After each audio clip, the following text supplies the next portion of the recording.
तो मूवी की शुरुआत होती है मॉन्ट्रियल के एक आइलैंड को दिखाते हुए, जहां एक बायोटेक कंपनी को गोल्फ क्लब फील्ड की देखभाल के लिए हायर किया जाता है। इस कंपनी के कर्मचारी वहां नई तरह की फर्टिलाइजर यानी खाद का इस्तेमाल करते हैं, जो सर्दियों में जमी बर्फ को पिघलाकर घास को ताज़ा और हरा रखता है, ताकि अमीर लोग साल भर गोल्फ खेलने का मजा ले सकें। इसके बाद सीन चेंज होता है और हमें एक आइसलैंड के सिक्योरिटी गार्ड डैन को दिखाया जाता है, जो टाउन के चक्कर लगा रहे होते हैं।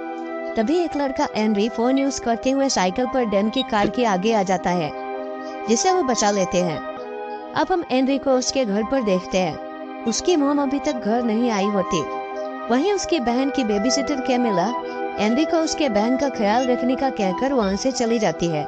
दूसरी ओर बहन अपने बेटी पैट्रिसिया को कॉल करके अपने घर खाना खाने को कहते हैं, मगर वो कहती है कि मैं बिजी हूँ, इसीलिए डैन अकेले ही घर आकर खाना खा लेते हैं। उसके बाद वो लकड़ी की मदद से आग जलाने की कोशिश करते हैं, मगर आग नहीं जलती, इसीलिए वो अब बुलेट के बारूद से आग जलाने की कोशिश करते हैं, जिसके कारण वहाँ छोटा सा धमाका हो जाता है। वहीं एंडी अपने रोते हुए बहन एनी को चुप कराने की कोशिश करता है। तभी उसकी मॉम घर आ जाती है।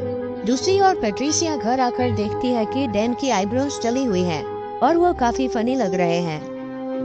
अगली सुबह वो दोनों कार में पैट्रिसिया के बॉयफ्रेंड के बारे में बात कर रहे होते हैं।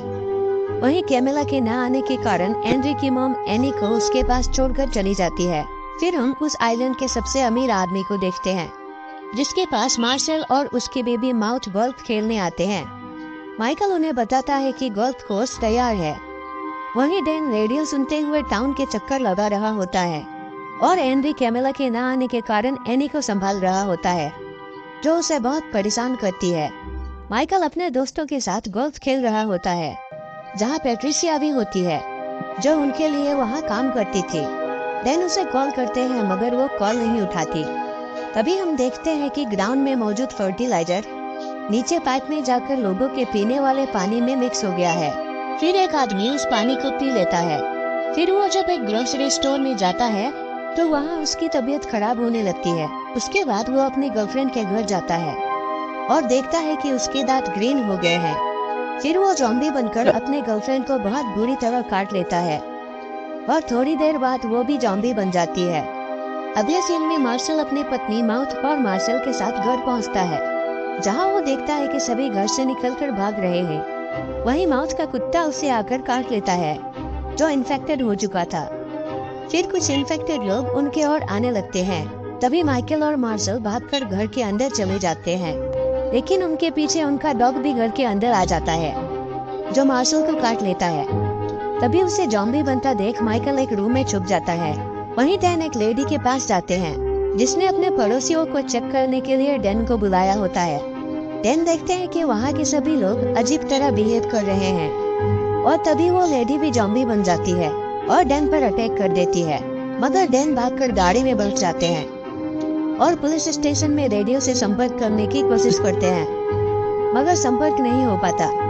फिर वो पैट्रिसिया को कॉल करते हैं, मगर वो भी कॉल पिक नहीं करती, क्योंकि वो भी ज़ॉम्बीज से बचने के लिए एक रूम में छुपी हुई होती है।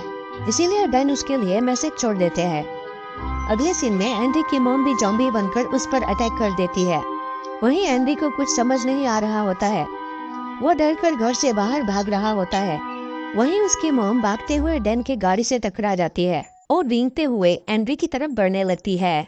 एंड्री उसकी मदद के लिए आगे बढ़ने लगता है, तो डैन उसे रोक देता है और कहता है कि घर के अंदर जाकर दरवाजे बंद कर लो। लेकिन एंड्री फिर भी घसीटकर मॉम को अंदर ले जाने लगता है और इन्फेक्टेड लोग भी उस तरफ भागकर आ रहे होते हैं, मगर एंड्री उनसे पहले घर के अंदर पहुंच जाता है और अपनी मॉम को बाथरूम में बंद कर देता है। बाहर इन्फेक्टेड लोग उसके घर का दरवाजा पीटने लगते हैं। 911 पर कॉल करने पर उसे मैसेज मिलता है कि पीकॉक आइलैंड को क्वारंटीन कर दिया गया है।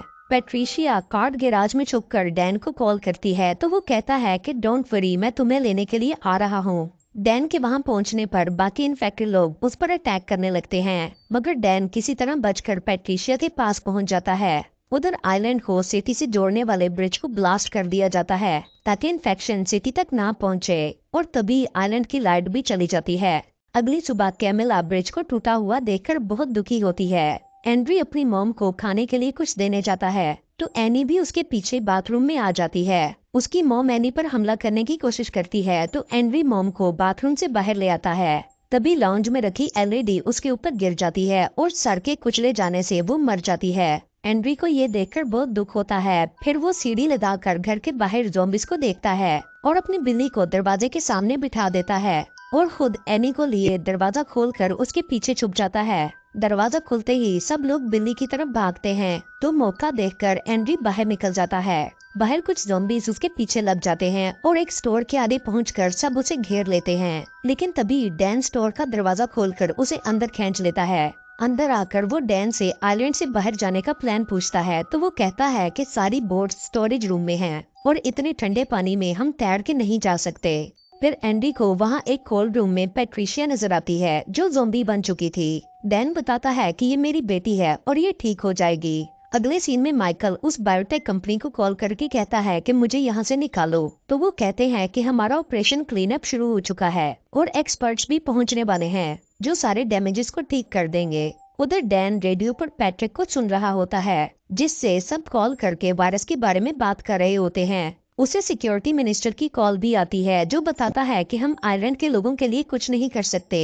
तो डैन पैट्रिक को कॉल करके कहता है कि मैं आइलैंड से बात कर रहा हूँ और यहाँ मेरे जैसे कई लोग हैं जो इन्फेक्टेड नहीं हैं और हमें तुम्हारी मदद की जरूरत है। तो वो कहता है कि हम तुम्हारी मदद नहीं कर सकते क्योंकि इस तरह वायरस यहाँ भी आ जाएगा। ये सुनकर डैन कॉल काट देता है। एंड्रयू उससे कहता है कि हमें पता लगाना होगा कि ये वायरस फैल कैसे रहा है और अगर पैट्रिशिया को ठीक करना है तो हमें वैक्सीन बनानी होगी। तो डैन कहता है कि ये पानी से फैला होगा क्योंकि वही एक चीज है जो सबको एट अ टाइम इन्फेक्ट कर सकती है। एंड्री कहता है कि हाँ ये हो सकता है क्योंकि मैं पानी नहीं पीता। डैन को लगता है कि ये काम टेररिस्ट का हो सकता है मगर एंड्री इससे एग्री नहीं करता। अगली सुबह डैन उन सबको लेकर स्टोर से बाहर निकलता है। उसने पैट्रिशिया का फेस कवर कर रखा होता है। बाहर ज़ॉम्बीज़ उन पर अटैक करने की कोशिश करते हैं मगर वो बचकर गाड़ी में निकल जाते हैं। एंट्री डैन से मोबाइल चार्जर का पूछता है तो वो उसे अपना फोन दे देता है। कैमिला पैट्रिक को कॉल करके कहती है कि हमें आइलैंड पर मौजूद अनइन्फेक्टेड लोगों को बचाना चाहिए मगर वो कहता है कि इस तरह वायरस फैलने का खतरा है और वो आइलैंड से निकलकर पूरी दुनिया में फैल जाएगा। दूसरी तरफ माइकल के पास बायोटेक कंपनी की 2 एक्सपर्ट्स आती हैं। वो समझता है कि वो उसे बचाने के लिए आई हैं और कहता है कि मैंने सब डॉक्यूमेंट्स और कॉन्ट्रैक्ट्स चला दिए हैं।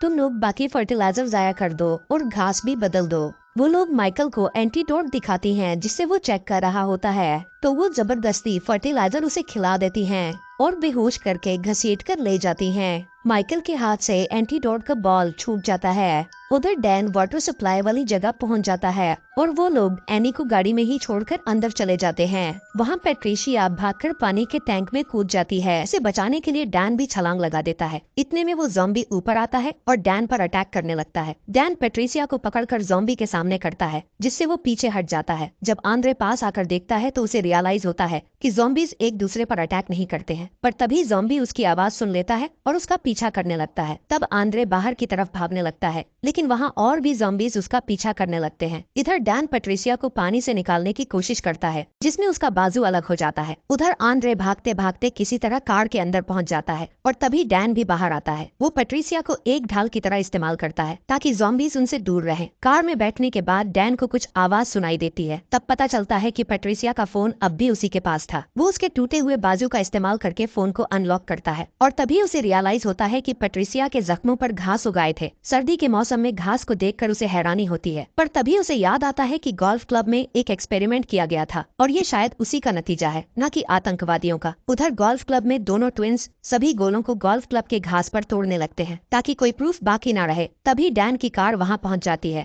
और वो लोग उस अजीब से धुएं को नोटिस कर लेते हैं। आंद्रे फोन निकालकर सब कुछ रिकॉर्ड करने लग सकती है। इधर बिल्डिंग के बाहर खड़ी ट्विंस देखती हैं कि काफी वक्त गुजरने के बाद भी बिल्डिंग ब्लास्ट नहीं हुई थी, इसलिए वो चेक करने के लिए अंदर जाती है। उन्हें किचन के अंदर एनी दिख जाती है। वो लोग उसे फर्टिलाइजर खिलाकर वहाँ से चले जाते हैं। उधर आंद्रे अपनी बहन को ढूंढते हुए उस रूम तक पहुँचता है जहाँ ज़ॉम्बी बना हुआ मिशेल बंद था। ये देखकर वो दूसरी तरफ जाता है और वहाँ उसे अपनी बहन मिल जाती है जिसे लेकर वो जाने ही वाला होता है कि दोनों ट्विंस उसका रास्ता रोक लेती हैं। उनमें से एक एनी का मुंह बंद कर देती है और दूसरी आंद्रे को फर्टिलाइजर खिलाने लगती है, लेकिन इससे पहले ही एनी ज़ॉम्बी बन जाती है और ट्विन के हाथ में काट लेती है, जिससे फर्टिलाइजर का सैंपल गिर जाता है। तभी डैन दूसरे ट्विन पर अटैक कर देता है और वो उसे काट लेता है। अब आंद्रे जैसे ही पीछे हटता है, उसका पैर वहाँ गिरे हुए इलाज वाले गोले पर पड़ जाता है, जिससे गोला टूट जाता है और चारों तरफ धुआं फैलने लगता है, जिससे एनी और डैन धीरे धीरे ठीक होने लगते हैं। अब डैन आंद्रे का पीछा करने लगता है और दोनों भागते भागते किचन में पहुंच जाते हैं। पर जैसे ही डैन आंद्रे को काटने वाला होता है